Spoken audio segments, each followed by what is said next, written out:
With the recent reveal of a brand new remastered version of Dead Rising on the way, everybody's excited to head back to the mall and kick some zombie ass.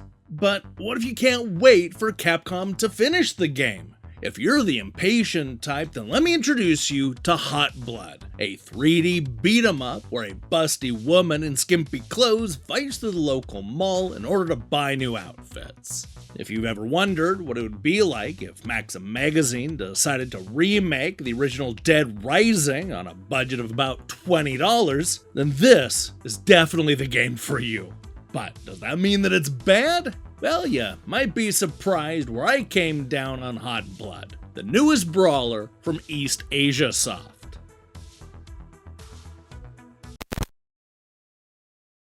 EastAsiaSoft is something of an enigma. They burst onto the scene with a number of well-received adventure games and throwback shooters. While I was never a huge fan of the Rainbow Moon series or even Lost Sea, I had no problem recommending the Soldner series or giving indie games like Z-Warp and Void Gore high marks. But then, in the early part of this decade, the company seemingly switched directions and started focusing more on what can best be described as incredibly thirsty games starring barely dressed anime girls. And it's not just the lineup of pretty girl games that they released, but also smutty titles like Waifu Uncovered and Hentai vs. Evil. Look, there's no question where the new brawler Hot Blood lands on the EastAsiaSoft divide, because this is yet another one of those games where a half-naked woman prances around in heels and fights zombies. And you know what? There's nothing wrong with that. Is it crass and maybe even a little sexist? Probably, but I don't care. I'm more worried about it being fun. I mean, if Russ Meyer can make an entire career out of busty women punching and kicking bad guys, then why can't EastAsiaSoft? In this case, the developer is Declazon, who previously gave us the Drunken Fist series. Hot Blood trades the booze for a babe, giving us a more straightforward beat-em-up that's set in a strangely familiar location. The game introduces us to Roxy, whose fun day shopping in the mall is interrupted by zombies. As the only survivor, it's up to her to fight through hordes of zombies in order to not only clear every single store in the mall, but also to save her loving boyfriend. Look, that's a good enough setup for this style of brawler, and for a while, I was having a good time going store to store kicking butt. It helps that there are a lot of store-specific items that you can pick up, such as keyboards at the computer shop, headphones at the electronics store, dumbbells in the gym, sodas in the supermarket, and so on and so forth. There are 30 stores in all, with some only housing just a few, maybe 3 or 4 zombies, while others are infested by literally dozens.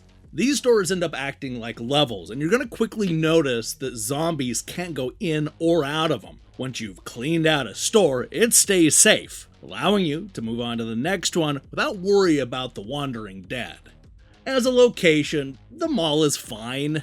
The stores are interesting enough, and the action eventually spills outside into the surrounding shops and restaurants. As you progress through the game, you're going to run into a nice selection of different types of zombies, all based on the different mall stereotypes.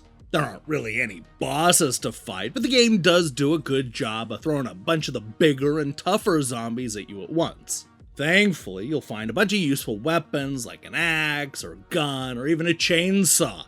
Of course, all this action is secondary to the main quest, which is to buy all the outfits. You'll notice right off the bat that every zombie drops money, which you can use to dress Roxy up in a handful of different outfits.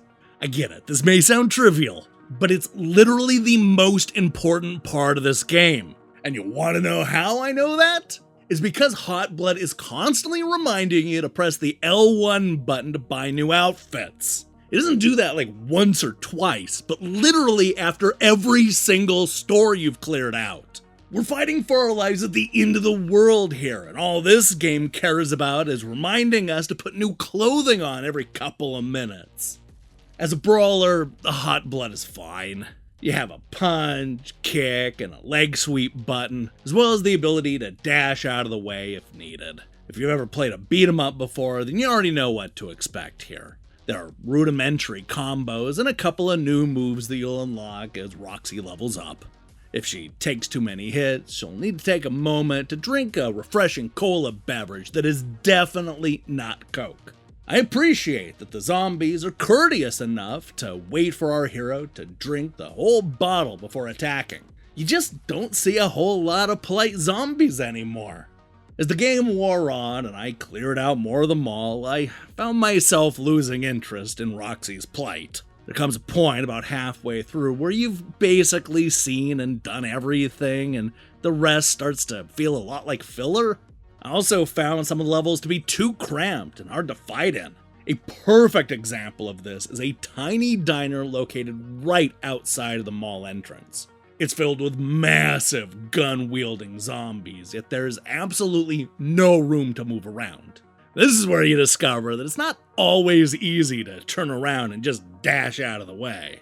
Roxy's gameplay is a bit finicky, which really becomes a real liability late in the game. Of course, the biggest sin is that there aren't enough outfits in the store. This is a game that is built entirely around dressing up a hot woman, yet the clothing store feels like an afterthought. A lot of the outfits are similar, and you'll quickly unlock all of them. And where are the accessories? Let me tell you, it would have been fun to find hats, purses, tiaras, bracelets, and more accessories in out-of-the-way spots of the mall. They really needed to put more thought into the outfit section. It's the one thing this game keeps reminding you about. Look, this is exactly what you think it is. It's not an innovative new take on the beat-em-up genre, nor is it high art. It's a low-poly brawler starring an attractive woman fighting zombies. It's really not any deeper than that. If it looks fun and you can put up with a few weird gameplay decisions, then you'll be happy to know that it's cheap and it's way better than the developer's last game. That said, even with an incredibly short runtime, I still found myself getting bored long before it ended. It's not terrible, but I just can't recommend Hot Blood.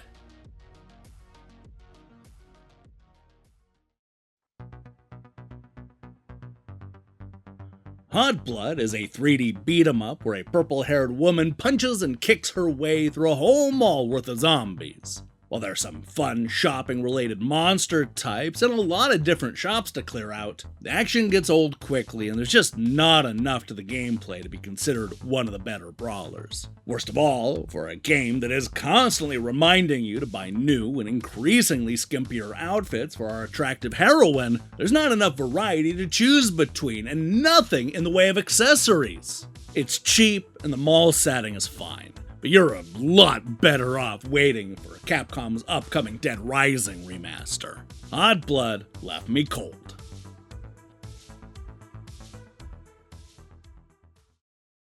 Hey, thanks for watching our review. If you liked what you saw here, then you should know that we post new reviews and features almost every day. Well, not recently, because I've had a whole lot of freelance work to deal with in July. But we're back on track now, I promise. Now, here's the question I have for you. What is the best zombie game ever made? Are you a fan of Dead Rising? Maybe Resident Evil? I don't know, maybe you were really into Plants vs. Zombies back in the day?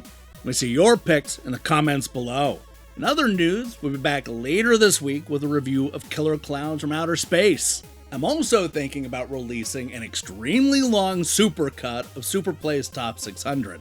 So, if that shows up in an upcoming weekend, don't be too surprised. While you wait for that, I strongly recommend you click that subscribe button and support what we're doing here. Until then,